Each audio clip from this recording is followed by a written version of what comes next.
Mes chers amis, je suis heureux et fier de vous accueillir aujourd'hui à Mandelieu pour cette cérémonie du 14 juillet qui célèbre notre fête nationale.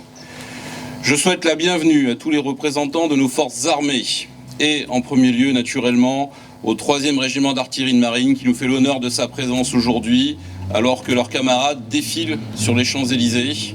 C'est une fierté et ils honorent ce que la France a comme unité combattante. Je salue également nos forces de l'ordre et leurs représentants. Et je salue aussi nos élus et vous tous, mes chers concitoyens. En cette journée du 14 juillet, nous célébrons la fête nationale. Mais qu'est-ce que la nation, si ce n'est la France? La France, ce n'est pas une politique, ce n'est pas un gouvernement, ce n'est pas une bureaucratie. La France, c'est bien plus que cela. La France, c'est une inspiration. La France, c'est une idée. La France est une flamme qui nous anime, une flamme qui, pour nombre d'entre vous, vous a fait vous engager pour la servir.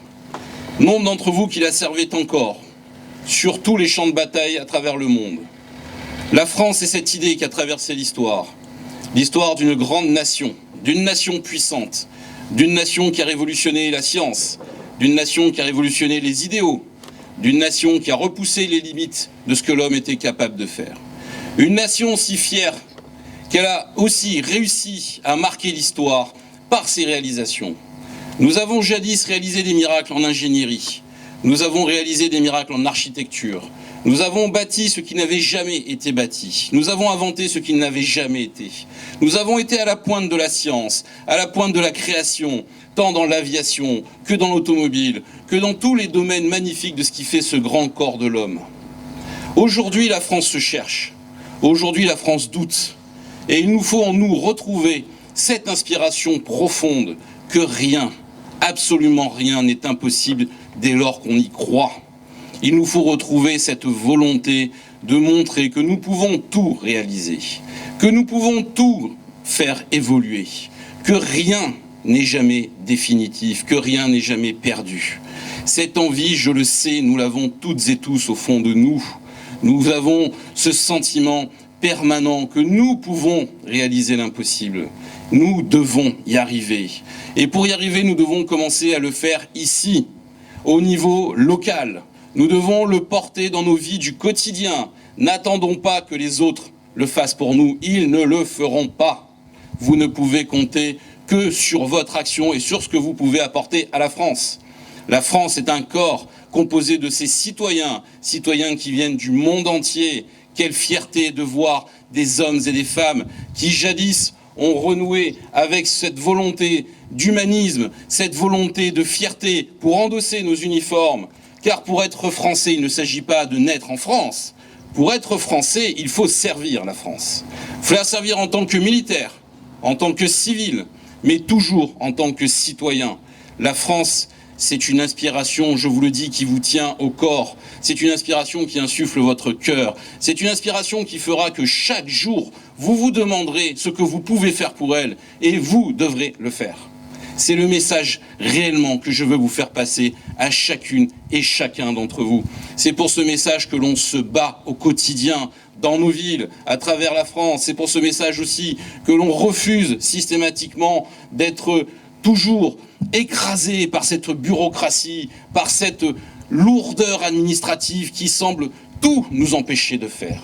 Et vous le verrez que cela ne va pas durer.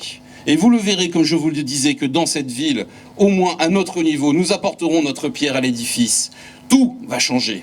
Que ce soit notre perception de l'immédiat, de la proximité ou même de l'avenir. Nous allons tout métamorphoser. Et nous allons le faire en nous inspirant de ce que nous voudrions que soit notre pays pour le faire dans notre ville. Vous le verrez que cette place aussi va se modifier. Ces monuments vont grandir. Nous allons en bâtir de nouveaux. Nous allons faire une ville telle qu'elle devrait être en France, telle qu'elle l'était au siècle dernier, et telle que les villes de France devraient l'être, c'est-à-dire repoussant toujours les limites de l'impossible. C'est ce que je vous demande encore une fois, mes chers amis, car sans vous, rien n'est possible. Sans vous, rien n'est permis. Sans vous, militaires, la France n'existe pas. Et nous sommes fiers de vous. Et nous sommes fiers de notre histoire, sans aucune réserve. La nation, le 14 juillet, c'est la fête de la France. Mais ce n'est pas que la fête de la République. C'est la fête de la monarchie. C'est la fête de l'Empire. c'est la fête de tout ce qui a fait la France d'aujourd'hui. C'est la France de tous nos héros, c'est la France de tous nos succès, mais aussi de nos échecs, car nous apprenons des échecs. Les échecs aussi ne sont jamais mortels, les échecs nous renforcent. Nos défaites militaires nous ont appris comment gagner les guerres suivantes. Nos succès militaires ont marqué l'histoire et la légende. Et ce cri qui était dans le cœur de chaque soldat et de chaque citoyen quand il s'émerveillait devant une réalisation française, ce cri de « Vive la France !» ce cri qui a retenti dans le monde entier, mes chers amis, je vous demande aujourd'hui de le crier de tous vos poumons. Allez-y! Allez-y, vive la France! Plus fort! Vive la France! Plus fort! Vive la France! Voilà ce qui doit vous animer tous les jours, chaque instant, chaque heure. Vive la France!